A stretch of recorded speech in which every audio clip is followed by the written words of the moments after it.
اعوذ باللہ من الشیطان الرجیم بسم اللہ الرحمن الرحیم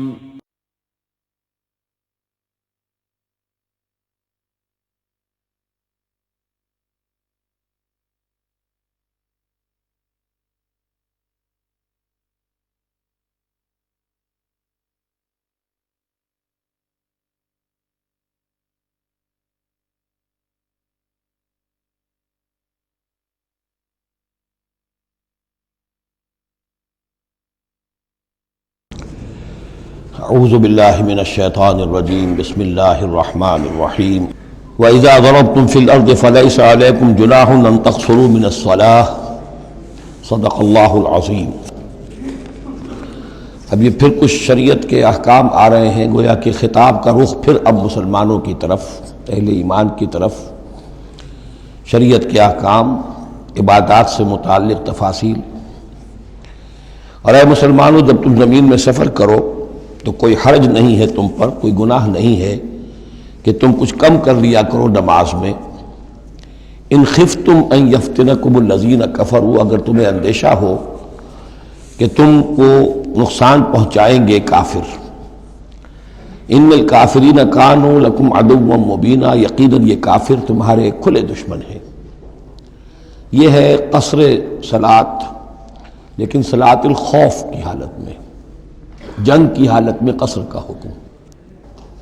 اور اس میں بھی خاص طور پر جو صورتحال تھی کہ جب حضور کے ساتھ ہوتے تھے تو اب اگر شکل یہ ہوتی کہ آدھا آدھا لشکر علیحدہ علیحدہ نماز پڑھے اور پھر حضور ایک کے ساتھ نماز پڑھیں تو دوسروں کو محرومی کا احساس ہوتا۔ لہذا آپ دیکھیے کہ ایک بہت عمدہ تدبیر بتائی گئی۔ فَإِذَا كُنْتَ فِيهِمْ، تو اے نبی جب آپ بھی ان کے اندر موجود ہوں، فَأَقَمْتَ لَهُمُ الصَّلَاةَ، اور آپ نے ان کے لیے نماز کھڑی کر دی ہو، فَلْتَقُمْ طَائِفَةٌ مِّنْهُمْ مَعَكَ، تو ان میں سے ایک گروہ کو تو کھڑے ہونا چاہیے آپ کے ساتھ۔ وَلْيَأْخُذُوا أَسْلِحَتَهُمْ، اور جو دوسرے ہیں وہ اپنا اسلحہ لے کر وہ چاق و چوبند رہیں۔ فَإِذَا سَجَدُوا فَلْيَكُونُوا مِنْ وَرَائِكُمْ،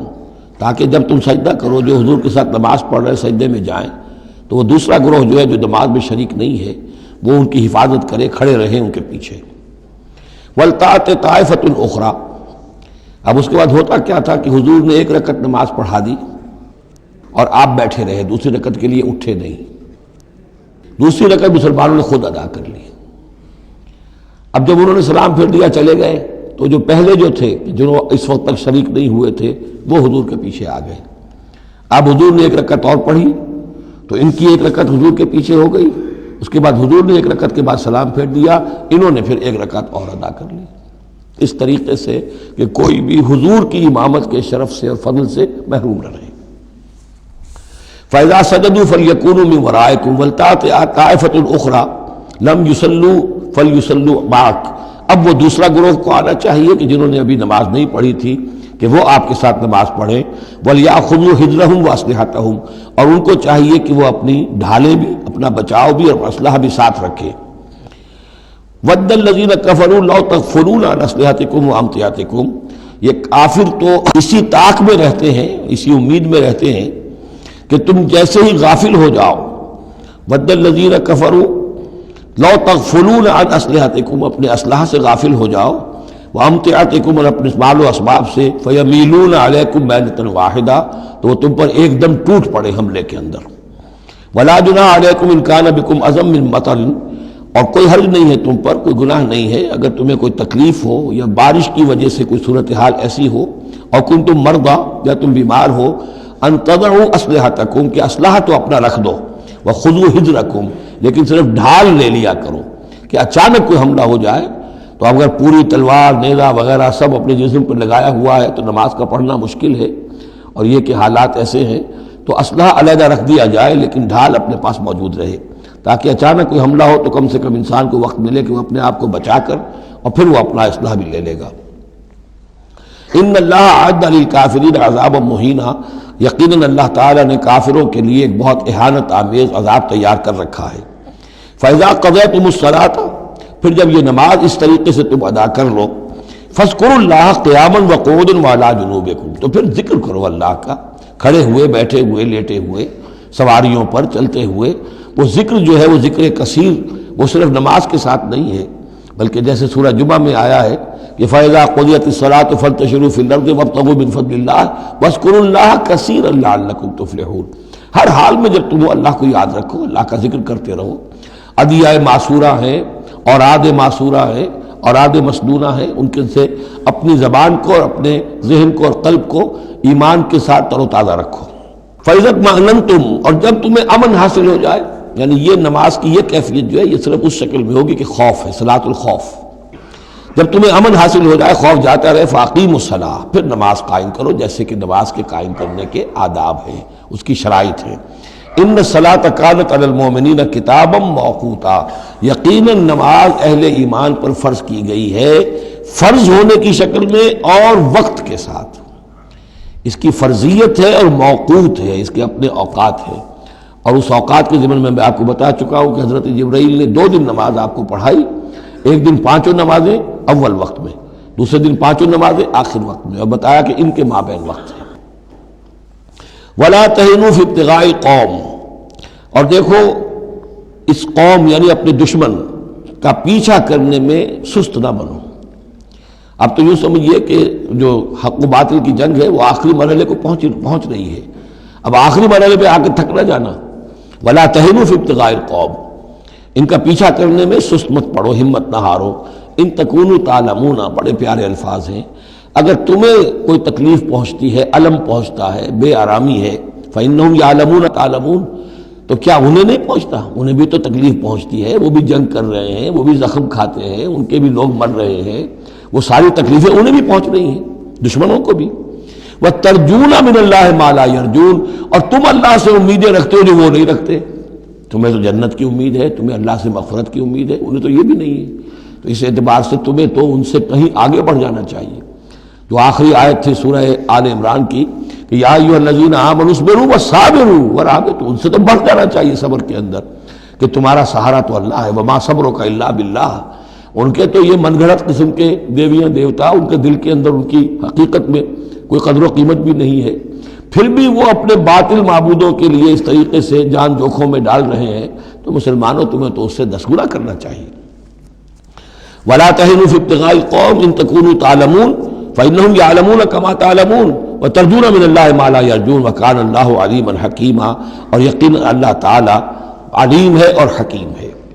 اب یہ چند آیتیں آ گئیں اہل ایمان سے خطاب میں، اب پھر کچھ منافقوں کا معاملہ ایک آ رہا ہے۔ اِنَّا أَنزَلْنَا إِلَيْكَ الْكِتَابَ بِالْحَقِّ لِتَحْكُمَ بَيْنَ النَّاسِ بِمَا أَرَاكَ اللَّهُ، اے نبی ہم نے آپ پر کتاب نازل کی ہے حق کے ساتھ، تاکہ آپ لوگوں کے مابین فیصلہ کریں انصاف کے ساتھ، اور جو اللہ نے آپ کو دکھایا ہے، یعنی ایک تو کتاب دی ہے، قانون دیا ہے، ایک آپ کو بصیرت دی ہے۔ یہ اللہ تعالیٰ کی طرف سے بصیرت خاص، ظاہر بات ہے کہ ایک جج بیٹھا ہوا ہے اور جج کے پاس سامنے کتاب ہے، فائل ہے، شہادتیں ہیں، گواہیاں ہیں، اب ایک اس کی اپنی ایک چھٹی حص بھی ہوتی ہے، اس کی اپنی جو ہے ایک ججمنٹ بھی ہوتی ہے جس کو کہ وہ بروئے کار لاتا ہے، تو اس کو اللہ کہتا ہے جیسا کہ ہم آپ کو دکھاتے ہیں اس کے مطابق فیصلہ کریں۔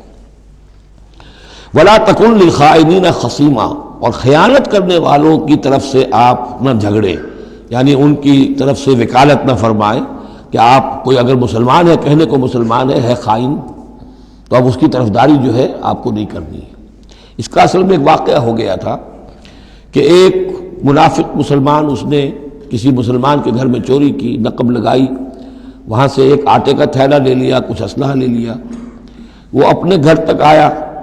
تو وہ آٹے کی تھیلے کے اندر کہیں سوراخ تھا تو وہ آٹا گرتا گیا، تھوڑا تھوڑا وہ سارا راستہ جو ہے پتہ چل گیا کہ اس کے گھر تک سوراخ پہنچ گیا۔ پھر اسے کچھ خیال آیا کہ ممکن ہے مجھ پر شک ہو جائے، اسے پتہ نہیں تھا کہ یہ آٹا بھی میرا لاش فاش کر رہا ہے۔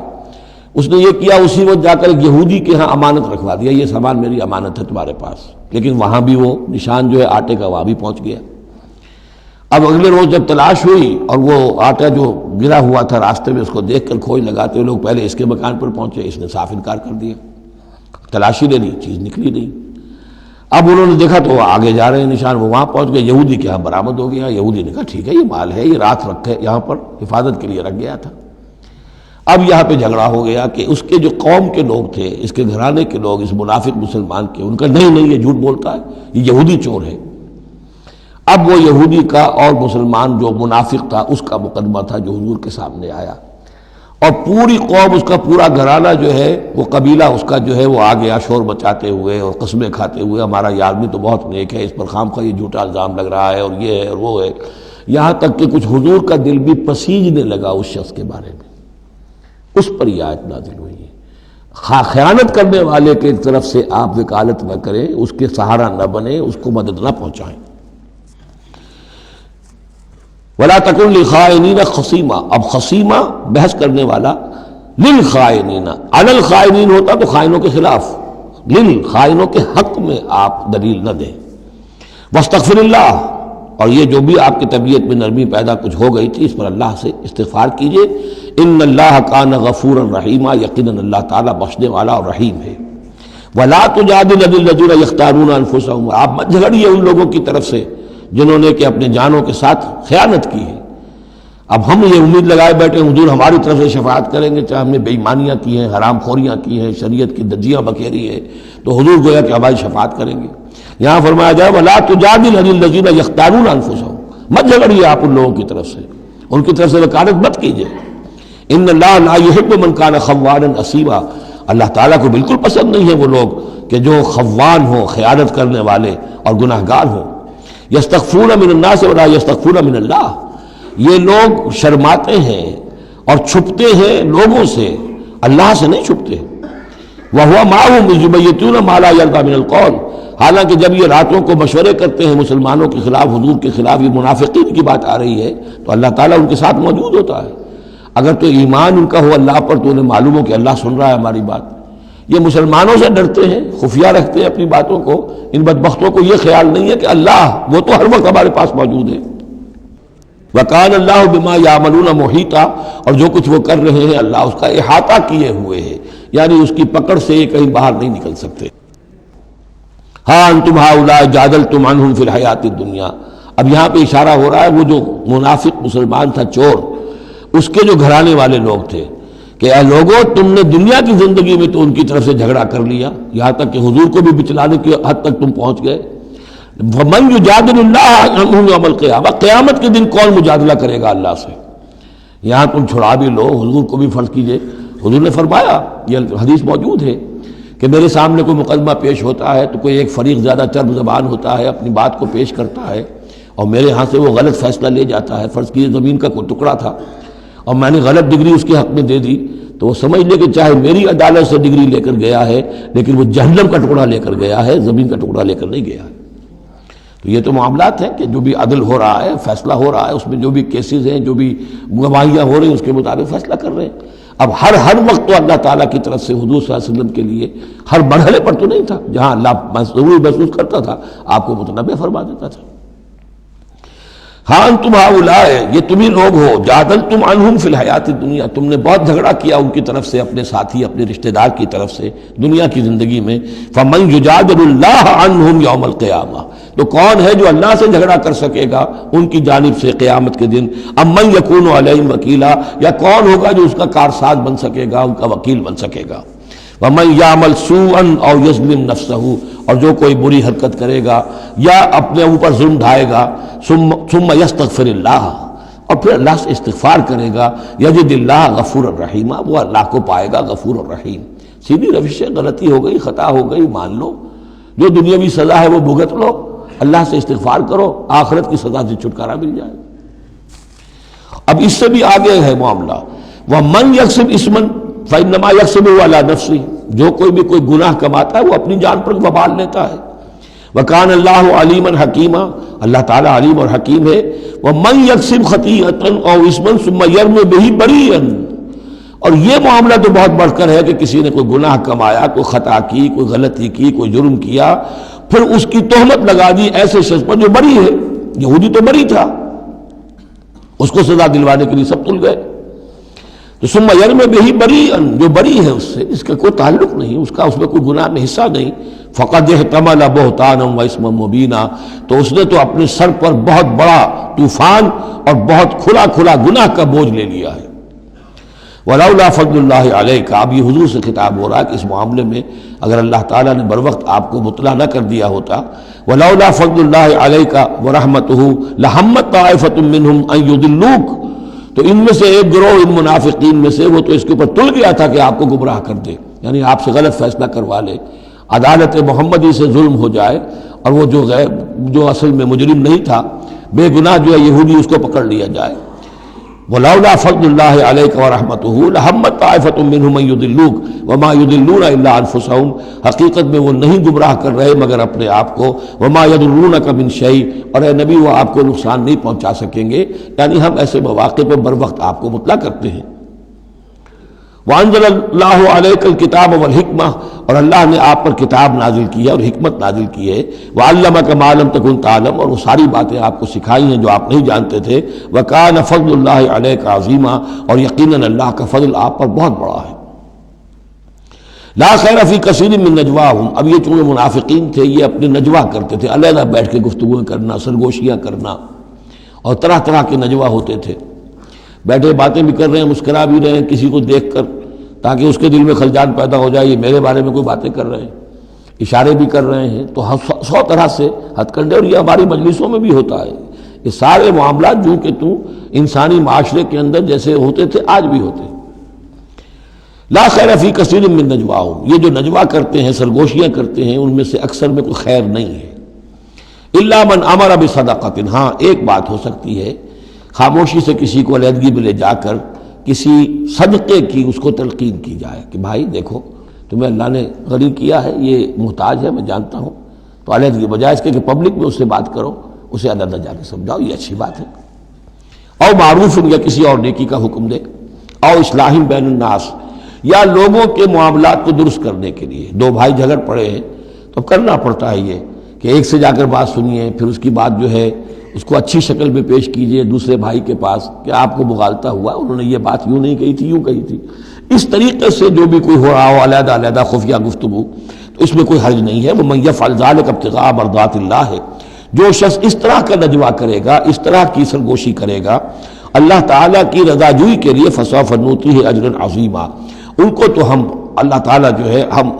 ہم دیں گے بہت بڑا اجر۔ وَمَن يُشَاقِقِ الرَّسُولَ، اور جو رسول کی مخالفت پر تلا ہوا ہے، یہ نجوا کر رہا ہے مخالفت میں، سازشیں، سرگوشیاں، بھڑکا رہا لوگوں کو، دیکھو جی یہ کر دیا، یہ کر دیا، اپنے لوگوں کے لیے یہ کر دیا۔ غزوہ حنین میں ہوا، غزوہ حنین میں چونکہ بہت سے مسلمان وہ تھے مکے کے جو اسی وقت ایمان لائے تھے فتح مکہ کے بعد، اب بہت شریک تھے وہ اس جنگ کے اندر حنین میں، مال غنیمت میں حضور نے ان کی دلجوئی کے لیے تالیف قلب کہتے ہیں زیادہ مال دے دیا، اس پر لوگوں نے شور مچا دیا۔ دیکھو جی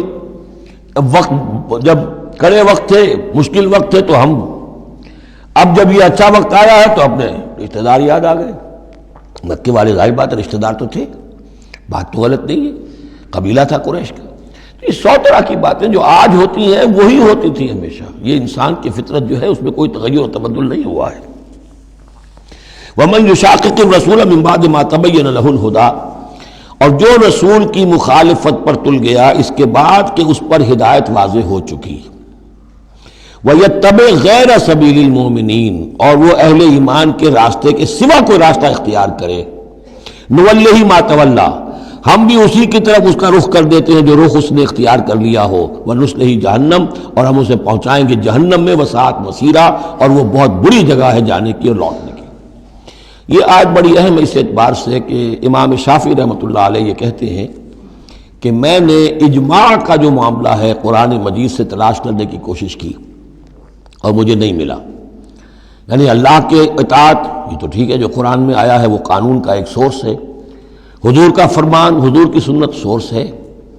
اسی طرح اجتہاد وہ بھی سمجھ میں آ گیا، یہ اجماع کس شے کا نام ہے، قرآن میں کہیں ذکر نہیں آیا۔ تو کہتے ہیں کہ میں نے 300 مرتبہ پورا قرآن پڑھا شروع سے آخر تک، صرف اس ایک مسئلے کو سامنے رکھ کر کہ مجھے اجماع کے لیے کوئی دلیل قرآن سے ملے، تب اس آیت پر آ کر 301ویں مرتبہ پھر نگاہ جمی،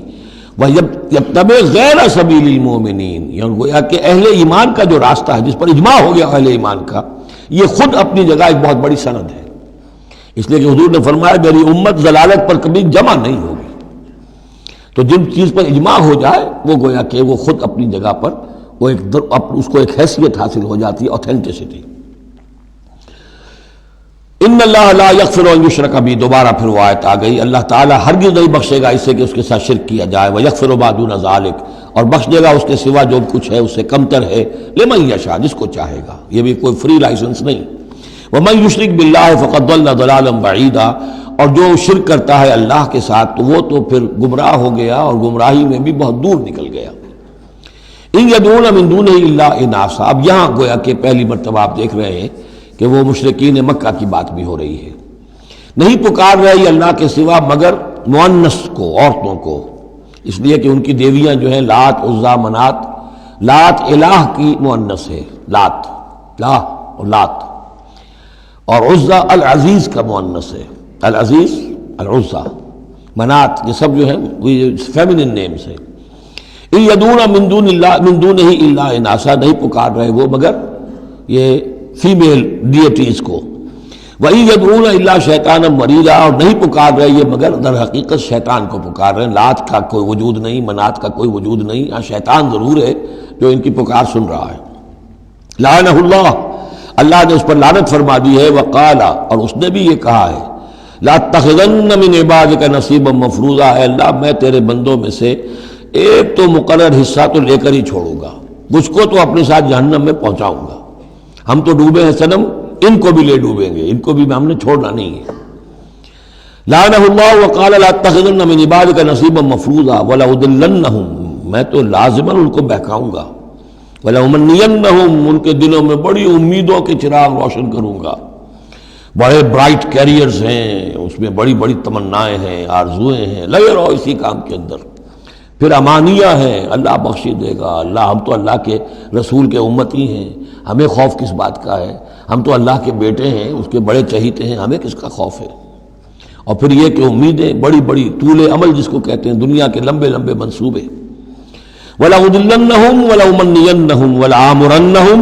اور میں انہیں حکم دوں گا، فَلَيُبَتِّكُنَّ آذَانَ الْأَنْعَامِ، پھر میرے حکم سے یہ چوپایوں کے کان چیر دیں گے۔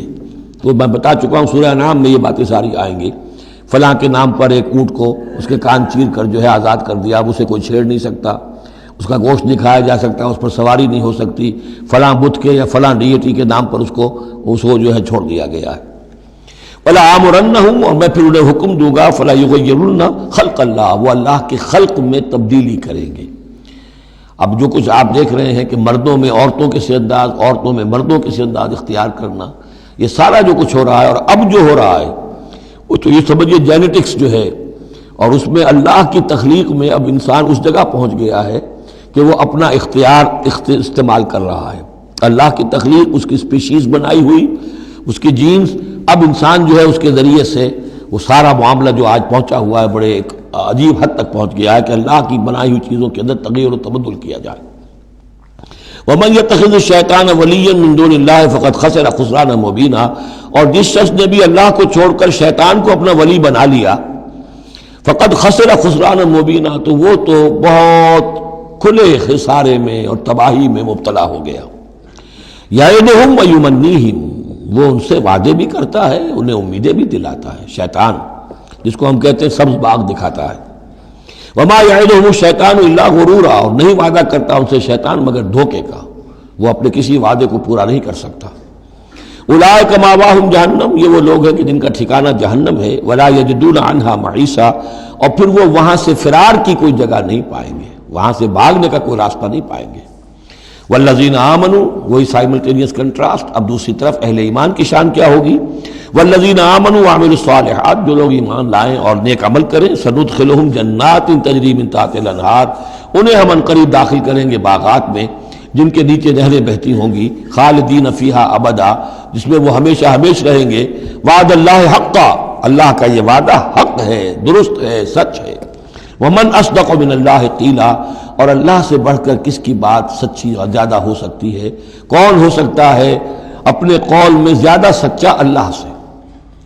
لیس بامانیکم ولا امانی اہل الکتاب، اب یہاں پھر رخ پڑ رہا ہے مسلمانوں کی طرف۔ اے مسلمانوں، نہ تمہاری خواہشات پر کوئی شے موقوف ہے، نہ اہل کتاب کی خواہشات پر۔ تب بھی آ گئی کہ تمہارے اندر بھی یہ خواہشات پیدا ہو جائیں گی، وشفل تھنکنگ پیدا ہو جائیں گی، شفاعت کے دھوکے پر تم حرام خوریاں کرو گے، سب کچھ کرو گے، وہی جو کچھ انہوں نے کیا تم بھی کرو گے۔ لیکن جان لو کہ اللہ کا قانون جو ہے غیر متبدل ہے، وہ بدلے گا نہیں۔ لیسا بامانیکم، نہ تمہاری خواہشات سے، وشفل تھنکنگ سے، تمہاری امانی سے، تمہاری تمناؤں سے کچھ ہوگا، ولا امانی اہل کتاب، نہ اہل کتاب کی امانی سے۔ من یعمل سوءا یجز بہ، جو کوئی برا کام کرے گا اس کی جزا اسے مل کر رہے گی۔ بہت سخت الفاظ ہیں یہ، اگرچہ اس میں نرمی کا پہلو ہے، اس لیے کہ بعض اوقات بدی کی جگہ پر نیکی جو ہے وہ اس کو اثر کو دھو دے گی، لیکن اکاؤنٹ فار تو ہو گیا نا، مطلب یہ اکاؤنٹ فار ہو کر رہے گی عرش۔ اب یہ ہے کہ کسی کی نیکی نے اس کی بدی کو چھپا لیا، کسی نے غلطی کی تھی، اس نے توبہ کی صدق دل کے ساتھ، وہ اس کی بدی جاتی رہی، لیکن اکاؤنٹ فار ہوگا معاملہ۔ توبہ کو دیکھا جائے گا، توبہ سچی تھی، واقعی تھی، واقعی اس نے اس حرکت کو پھر چھوڑ دیا تھا کہ نہیں، یا یہ صرف یہ کہ زبان سے گردان ہو رہی تھی استغفر اللہ ربی من کل ذنب واتوب الیہ، اور سارا وہ گناہ جو ہے اور حرام خوری جو کہ تم جاری تھی، تو وہ توبہ نہیں ہے۔ من یعمل سوءا یجز بہ ولا یجد له من دون اللہ ولیا ولا نصیرا، اور نہیں پائے گا وہ اللہ کے سوا نہ کوئی حمایتی، بلکہ یہاں ترجمہ ہوگا اللہ کے مقابلے میں نہ کوئی حمایتی پائے گا، نہ کوئی مددگار۔ ومن یعمل من الصالحات من ذکر او انثی، اور جو کوئی عمل کرے گا نیکیوں کا، خواہ وہ مذکر ہو خواہ مؤنث ہو، مرد ہو یا عورت ہو، وہو مومن، ہو مومن صاحب ایمان، فاولئک یدخلون الجنۃ ولا یظلمون نقیرا، تو یہ وہ لوگ ہیں کہ جو جنت میں داخل ہوں گے اور ان کی کوئی حق تلفی تل کے برابر بھی نہیں کی جائے گی۔ ومن احسن دینا ممن اسلم وجہہ للہ وہو محسن، اس سے بہتر دین کس کا ہوگا جس نے نمبر 1 اپنا چہرہ، اپنا سر اللہ کے سامنے جھکا دیا، اسلم، اسلام آ گیا، وہو محسن، اور یہ احسان، اس کے بعد اسلام ایمان احسان کے درجے تک پہنچ جائے، خوبصورتی کے ساتھ، خلوص کے ساتھ، للہیت کے ساتھ، پورے دین کا معاملہ، تفریق بین الدین نہیں، دین کے اندر جو ہے وہ حصہ بکھرا نہیں، ٹوٹل دین۔ ومن احسن دینا ممن اسلم وجہہ للہ وہو محسن واتبع ملت ابراہیم حنیفا، اور اس نے پھر پیروی کی دین ابراہیم کی یکسو ہو کر، یا ابراہیم کی جو یکسو تھا۔ واتخذ اللہ ابراہیم خلیلا، اور اللہ نے تو ابراہیم کو اپنا دوست بنا لیا تھا۔ وَلِلَّهِ مَا فِي السَّمَاوَاتِ وَمَا فِي الْأَرْضِ، اللہ ہی کے لیے ہے جو کچھ کہ ہے آسمانوں میں اور جو کچھ کہ ہے زمین میں۔ وَكَانَ اللَّهُ بِكُلِّ شَيْءٍ مُحِيطًا، اور یقیناً اللہ تعالی ہر شے کا احاطہ کیے ہوئے ہے۔ اب جو حصہ آ رہا ہے یہ وہی مسلمانوں سے خطاب ہے، لیکن اس میں ایک استدراک سمجھیے کہ جو شروع میں کچھ آیتیں آئی تھیں خواتین کے معاملے میں، یتیم عورتوں کے معاملے میں، ان سے نکاح کے معاملے میں یا طلاق کے معاملے میں، اب اس میں کچھ وضاحتیں، کچھ سوالات مسلمانوں کی طرف سے ہوئے، مزید وضاحتیں طلب کی گئیں تو اللہ نے یہ وضاحتیں نازل کی ہیں، اور یہاں پر ساتھ یہ فرما دیا وَيَسْتَفْتُونَكَ فِي النِّسَاءِ، اے نبی یہ آپ سے عورتوں کے بارے میں سوال کر رہے ہیں، بات پوری طرح ان پر کھلی نہیں ہے، واضح نہیں ہوئی ہے۔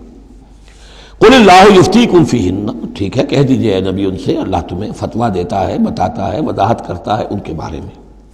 وَمَا يُتْلَىٰ عَلَيْكُمْ فِي الْكِتَابِ مِنْ يَتَامَى النِّسَاءِ، اب وہ آیت نمبر 3 کے اندر بات واضح ہو گئی، قرآن نے ثابت کر دیا کہ وہاں جو کہا تھا کہ وَإِذْ خِفْتُمْ أَلَّا تُقْسِطُوا فِي الْيَتَامَى، تو یتامى النساء مراد تھی وہاں پر، کہ اگر تمہیں اندیشہ یہ ہو کہ یتیم لڑکیوں سے شادی کرو گے تو ان کے ساتھ انصاف نہیں کر سکو گے، اس لیے کہ ان کی طرف سے کوئی ہے نہیں جو ان کے حقوق کا پاسدار ہو اور تم سے کوئی باز پرس کر سکے ان کی طرف سے، تو پھر ان سے شادی مت کرو، بلکہ تم اور جو عورتیں ہیں شادی اگر کرنی ہے ایک سے زائد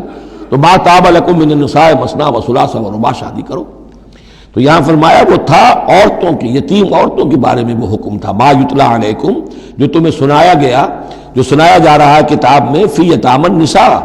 ان عورتوں کے بارے میں کہ جو یتیم ہیں، وہ عورتیں یا لڑکیاں، لا توتونہن ما کتب لہن، تم دیتے نہیں ہیں انہوں جو اللہ نے ان کے لیے لکھ دیا ہے، بغیر مہر کے یتیم بچی تھی آپ نے شادی کر لی، کون اس کی طرف سے مہر طلب کرے گا؟ وترغبون ان تنکحوہن، اور چاہتے ہو کہ اسے نکاح بھی کرو، والمستضعفین من الولدان، اسی طرح بچے جو ہیں ان کے ساتھ بھی جو ظلم ہوتا ہے، وان تقوموا للیتامى بالقسط، اور وہ جو ہم نے تفصیل سے احکام دیے ہیں کہ یتیموں کے معاملے میں انصاف پر کاربند رہو،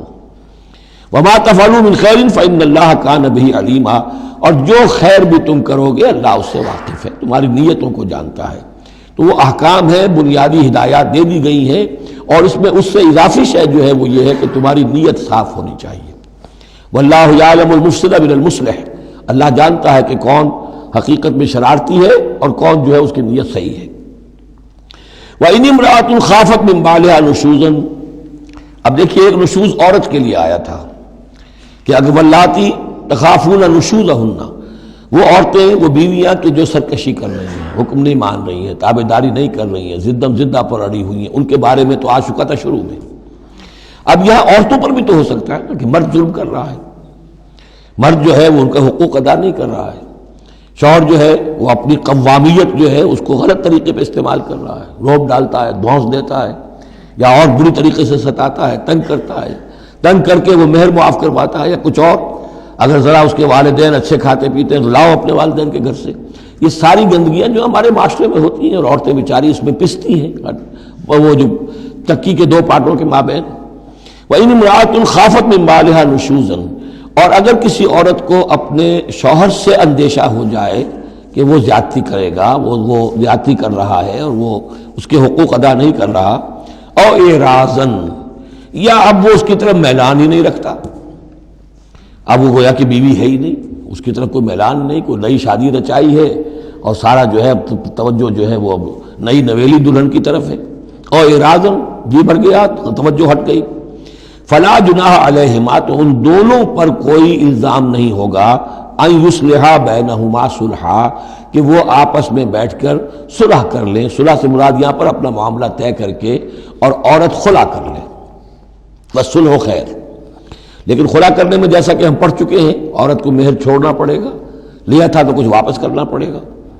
والصلح خیر، صلح اچھی ہے۔ وأحضرت الانفس الشح، البتہ جو انسانی نفس ہے اسے لالچ جو ہے اس پر مسلط رہتا ہے، مرد چاہے گا میرا پورا مہر واپس کرو، عورت چاہے گی کہ مجھے کچھ بھی واپس نہ کرنا پڑے۔ وَإِن تُحْسِنُوا، یہ آ چکا ہے سورہ بقرہ کے اندر، یہ مضامین آ چکے ہیں۔ وَإِن تُحْسِنُوا، اگر تم نیکی کرو، تم مرد ہو، تم مردانگی کا ثبوت دو اس معاملے کے اندر، نرمی کرو، ان کا حق جو ہے زیادہ رکھو۔ وَتَتَّقُوا فَإِنَّ اللَّهَ كَانَ بِمَا تَعْمَلُونَ خَبِيرًا، اور تم تقویٰ کی روش اختیار کرو تو جان لو کہ اللہ تعالیٰ تمہارے تمام اعمال سے باخبر ہے۔ وَلَن تَسْتَطِيعُوا أَن تَعْدِلُوا بَيْنَ النِّسَاءِ، اچھا وہاں یہ آیت بھی آئی تھی کہ وَإِنْ خِفْتُمْ أَلَّا تَعْدِلُوا فَوَاحِدَةً،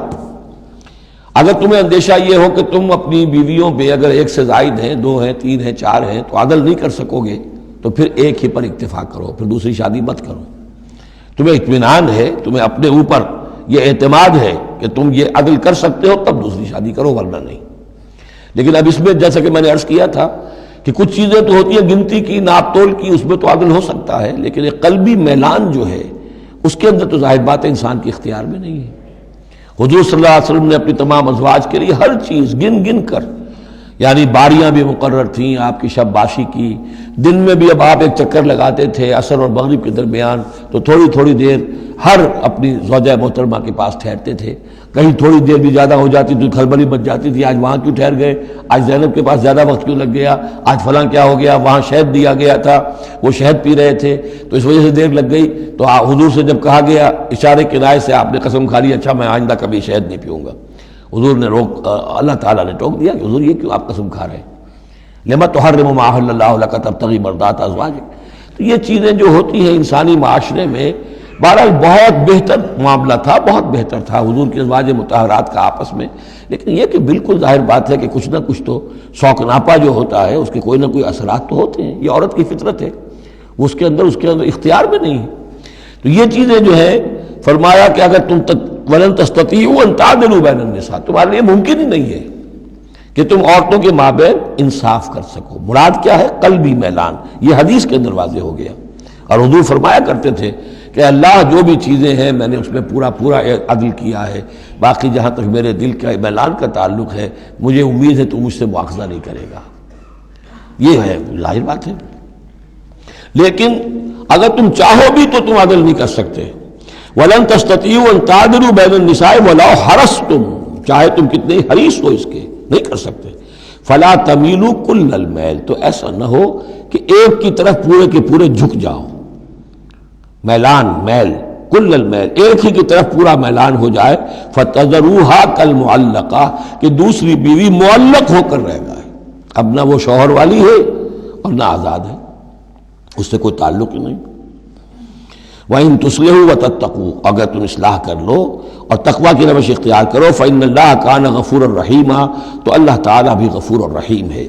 وَإِن يَتَفَرَّقَا اب یہ بہت اہم موضوع ہے کہ ہمارے ہاں طلاق کے بارے میں جو یہ مشہور ہو گیا صحیح ہے، ان ابغض الحلال عند اللہ الطلاق، یہ حلال چیزوں میں سب سے زیادہ اللہ کو ناپسند جو ہے وہ طلاق ہے، لیکن اسے کفر کے درجے تک پہنچایا ہوا ہے۔ لڑائی چل رہی ہے، جھگڑا چل رہا ہے، مزاجوں میں موافقت نہیں ہے، ایک دوسرے کو کوس رہے ہیں، دن رات کا جھگڑا ہے، طلاق نہیں دینی، یہ احمقانہ طرز عمل ہے، بالکل احمقانہ، شریعت کی منشا کے بالکل خلاف۔ یہاں آپ دیکھیں کہ ایک طرح کی ترغیب ہے طلاق کی، ترغیب۔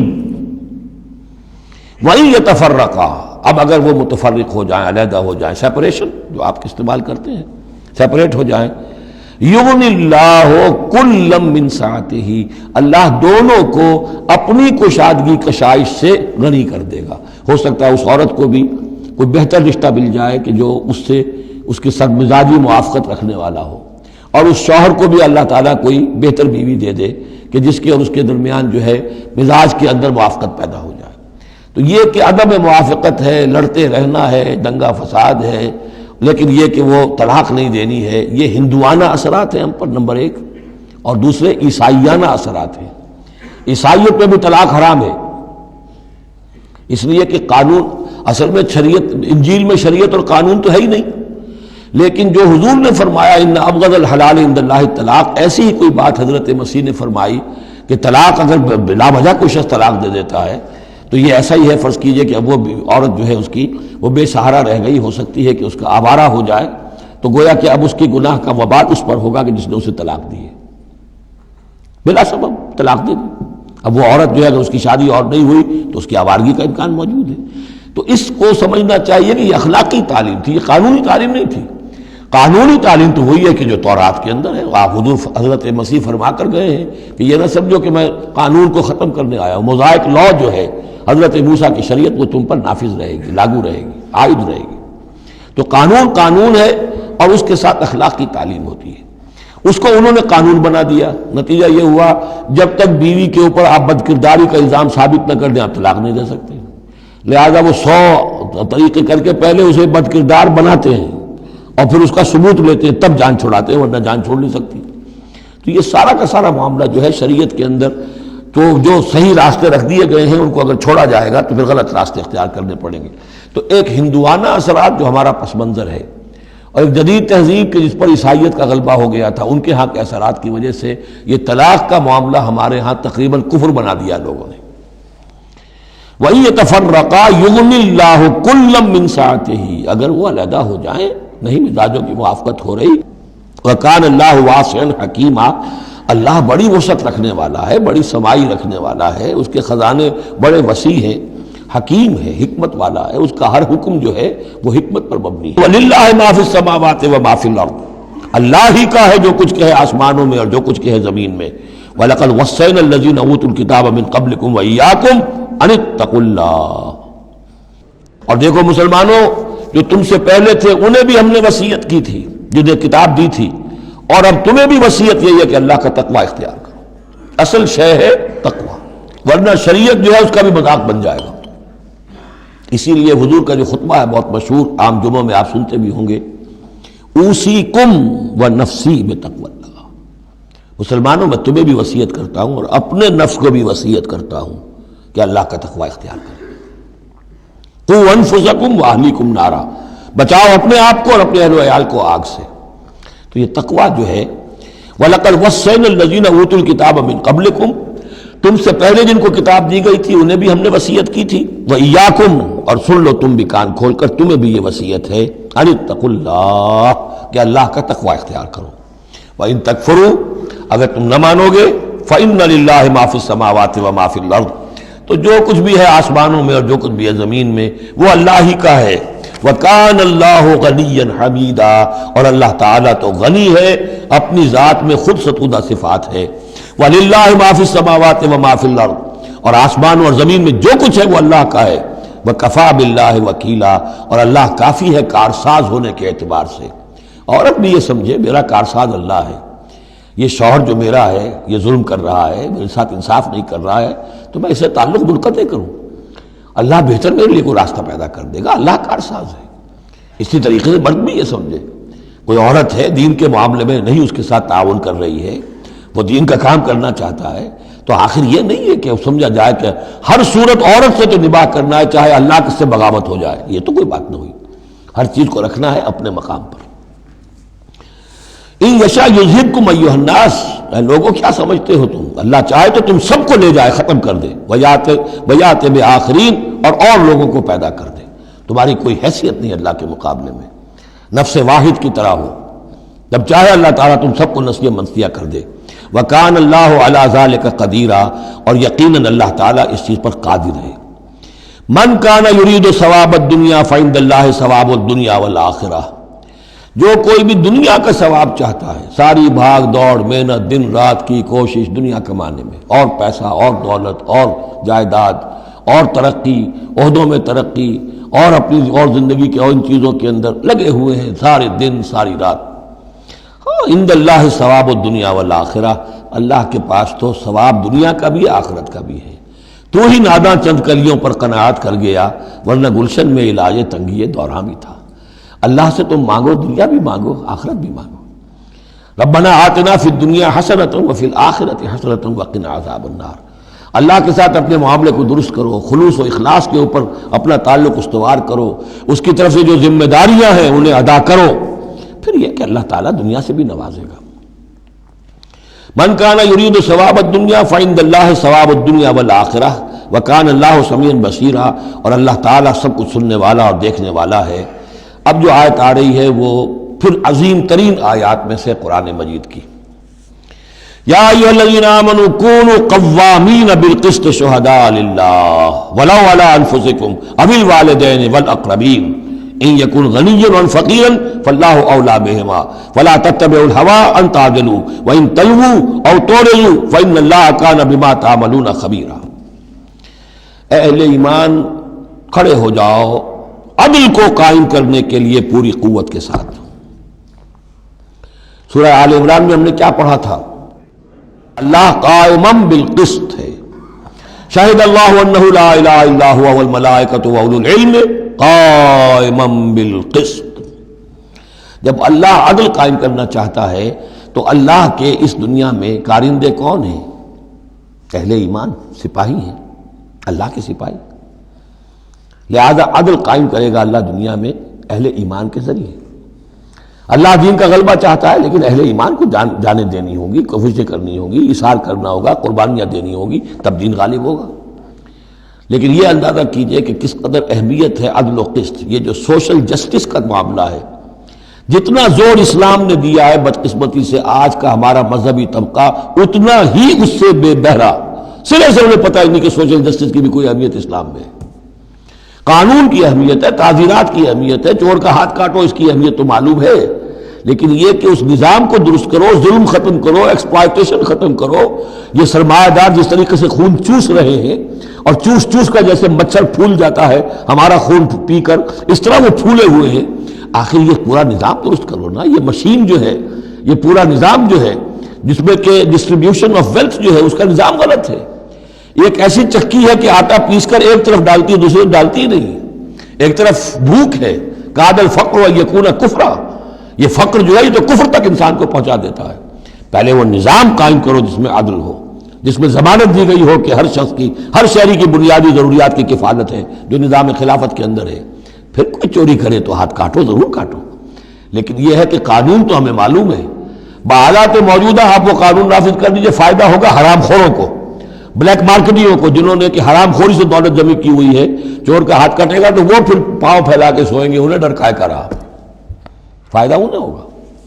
اصل شے یہ، میں یہ نہیں کہہ رہا کہ شریعت نافذ نہ کی جائے معاذ اللہ، لیکن یہ کہ شریعت شریعت ہے، دین دین ہے۔ لا جو ہے وہ سب سرو کرتا ہے سسٹم کو،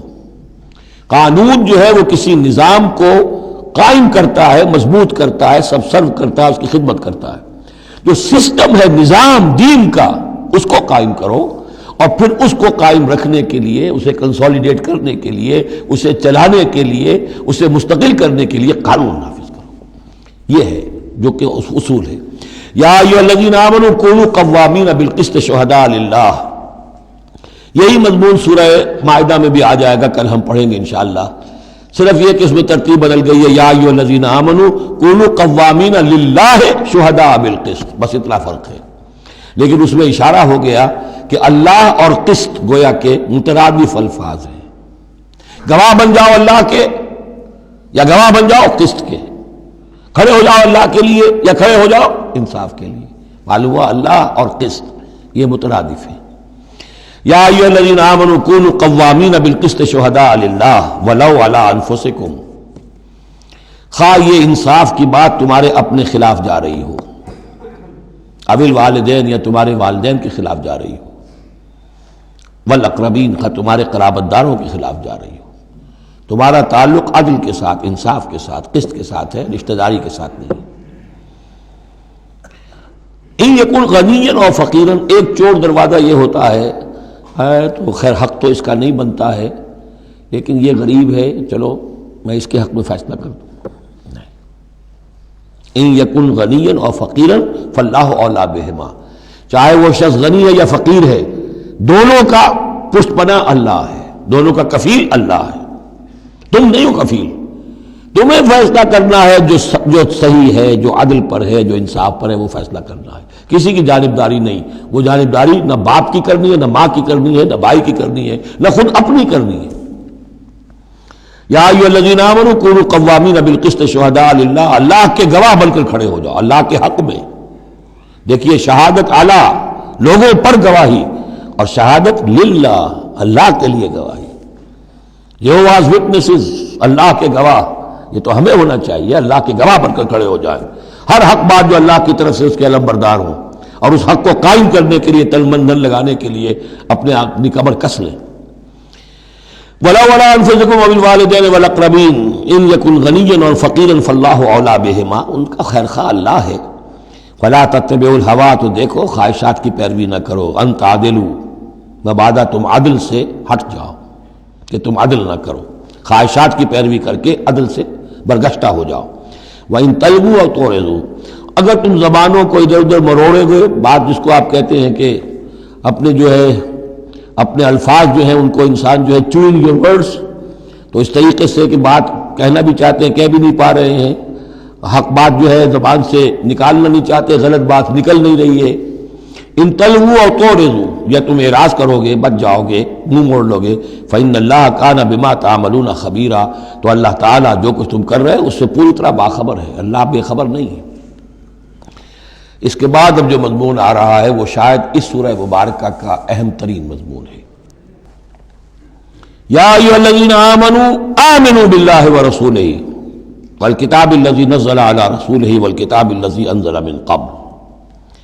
اے ایمان والو ایمان لاؤ اللہ پر اور اس کے رسول پر، اور اس کتاب پر جو اس نے نازل فرمائی اپنے رسول پر، اور اس کتاب پر جو اس نے پہلے نازل فرمائی۔ ایمان والو ایمان لاؤ، چھ معنی دارت۔ ایک ایمان ہے اقرار باللسان، وہ تو تمہیں حاصل ہے، وہ تمہیں موروثی طور پر حاصل ہو گیا، مسلمان ماں باپ کے گھر میں پیدا ہو گئے، وہ ایمان مل گیا۔ یا یہ کہ اس وقت پورا قبیلہ اسلام لا رہا ہے، ان میں پکے بھی تھے، کوئی کچے بھی آ گئے، انہوں نے بھی کہا اشہد ان لا الہ الا اللہ اشہد ان محمد رسول اللہ، وہ ایمان ایک درجے میں تو حاصل ہو گیا۔ اس لیے ہم پڑھ چکے ہیں کہ کوئی تمہیں اگر راستے میں ملا ہے اور وہ اپنا اسلام ظاہر کرتا ہے، آپ کہہ نہیں سکتے کہ تم مومن نہیں ہو۔ تو ایمان کا ایک درجہ تو وہ ہے، قانونی درجہ ہے، کہ جس نے کہا اشہد ان لا الہ الا اللہ واشہد ان محمد رسول اللہ، وہ مومن ہے۔ لیکن کیا حقیقی ایمان یہی ہے؟ نہیں، ایمان کیا ہے؟ یقین قلبی۔ یا ایھا الذین آمنوا آمنوا باللہ ورسولہ، ایمان لاؤ اللہ پر۔ اب ہم ترجمہ کریں گے، یوں کہیں گے ایمان لاؤ اللہ پر جیسے کہ ایمان لانے کا حق ہے، مانو رسول کو جیسے کہ ماننے کا حق ہے، اور یہ اسی وقت ادا ہوگا جب اللہ اور اس کے رسول پر ایمان دل میں کھب گیا ہو، جیسے صحابہ کے بارے میں فرمایا گیا سورہ حجرات میں وَلَٰكِنَّ اللَّهَ حَبَّبَ إِلَيْكُمُ الْإِيمَانَ وَزَيَّنَهُ فِي قُلُوبِكُمْ، اللہ نے ایمان کو تمہارے نزدیک محبوب بنا دیا، اسے تمہارے دلوں میں کھبا دیا ہے۔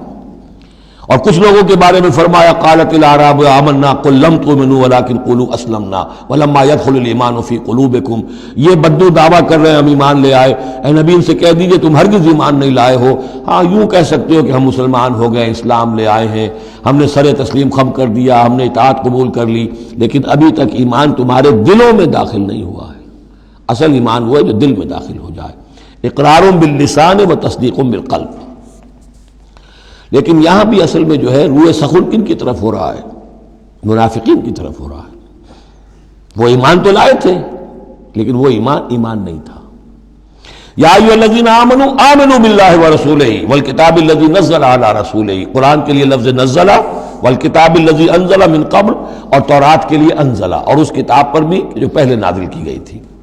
وَمَن يَكْفُرْ بِاللَّهِ وَمَلَائِكَتِهِ،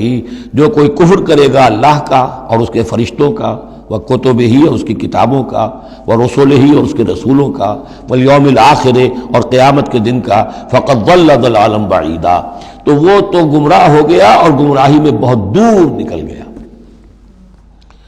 یہ آیتیں سب کی سب بہت ہی اہم ہیں اور بڑی گہری ہیں۔ ان الذین آمنوا ثم کفروا ثم آمنوا ثم کفروا ثم ازدادوا کفرا لم یکن اللہ لیغفر لهم ولا لیہدیہم سبیلا بشر المنافقین بان لهم عذابا الیما۔ دیکھیے یہ منافقت کا معاملہ کیا تھا؟ یہ ایسا نہیں تھا کہ ایک ہی دن میں آدمی منافق ہو گیا۔ ایک تو تھے وہ جو شعوری منافق تھے، جو فیصلہ کر کے، جو ہم سورہ آل عمران میں پڑھ آئے ہیں، صبح ایمان کا اعلان کریں گے، شام کو ہم پھر کافر ہو جائیں گے، مرتد ہو جائیں گے، تو معلوم ہوا ایمان انہیں نصیب ہوا ہی نہیں،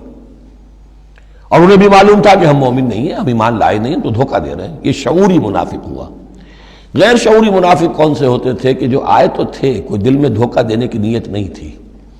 انہیں اندازہ نہیں تھا کہ یہ، وہ سمجھتے تھے پھولوں کی سیج ہے، نکلا وہ کانٹوں بھرا بستر۔ اب انہیں قدم قدم پہ رکاوٹ ہے، وہ ارادہ، وہ پختگی نہیں ہے، ایمان کی وہ گہرائی نہیں ہے کہ ہر کے بعد آباد جو ہو سو ہو۔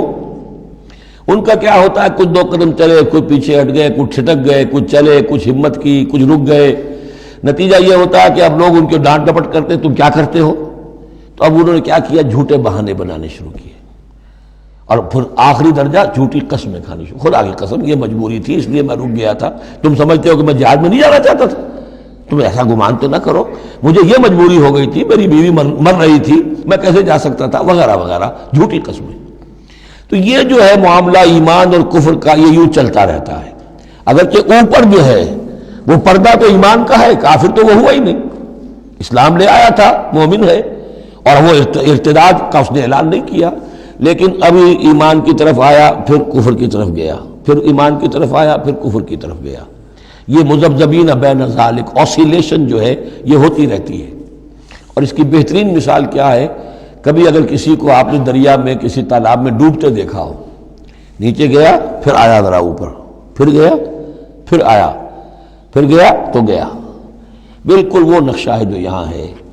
ان الذین آمنوا ثم کفروا، یہاں کفر سے مراد نفاق ہے، کفر قانونی نہیں، کفر حقیقی، کفر معنوی، کفر باطنی، اندر ہی اندر ہو رہا ہے سب کچھ جو ہو رہا ہے۔ انہوں نے انکار اور اعلان کیا ہی نہیں ہے، اسلام سے انکار نہیں کیا، کفر کا اعلان نہیں کیا، یہ اندر ہو رہا ہے اس کی شخصیت کے باطن میں۔ ان الذین آمنوا ثم کفروا ثم آمنوا ثم کفروا، ایمان لائے پھر کفر کیا، پھر ایمان لائے پھر کفر کیا، ثم ازدادوا کفرا، پھر کفر میں بڑھتے چلے گئے۔ لم یکن اللہ لیغفر لہم، اللہ تعالیٰ ایسے لوگوں کو مغفرت کرنے والا نہیں ہے، ایسے لوگوں کی مغفرت کرنے والا نہیں ہے، ولا لیہدیہم سبیلا، اور نہ ایسے لوگوں کو وہ راستہ دکھائے گا۔ اگلی آیت میں کھول دیا کہ یہ کن کا تذکرہ ہے، بشر المنافقین بان لہم عذابا الیما، اے نبی ان منافقوں کو بشارت دے دیجئے کہ ان کے لیے دردناک عذاب۔ یہاں تو آنا ہے تو یکسو ہو کے آؤ، ریزرویشن رکھ کر مت آؤ۔ وَلَنَبْلُوَنَّكُمْ بِشَيْءٍ مِّنَ الْخَوْفِ وَالْجُوعِ وَنَقْصٍ مِّنَ الْأَمْوَالِ وَالْأَنفُسِ وَالثَّمَرَاتِ، کان کھول کر آؤ۔ لَتُبْلَوُنَّ فِي أَمْوَالِكُمْ وَأَنفُسِكُمْ وَلَتُسْمَعُنَّ مِنَ الَّذِينَ أُوتُوا الْكِتَابَ مِن قَبْلِكُمْ وَالَّذِينَ أَشْرَكُوا أَذًى كَثِيرًا، تمہیں سننی پڑیں گی، ساری تلخ باتیں سننی پڑیں گی، کڑوے گھونٹ کرنے پڑیں گے، قدم قدم پر آزمائشیں آئیں گی۔ در رہے منزل لیلا کے خطر ہاس بسے، شرط اول قدم ہی نہ اس کے مجنون باشی۔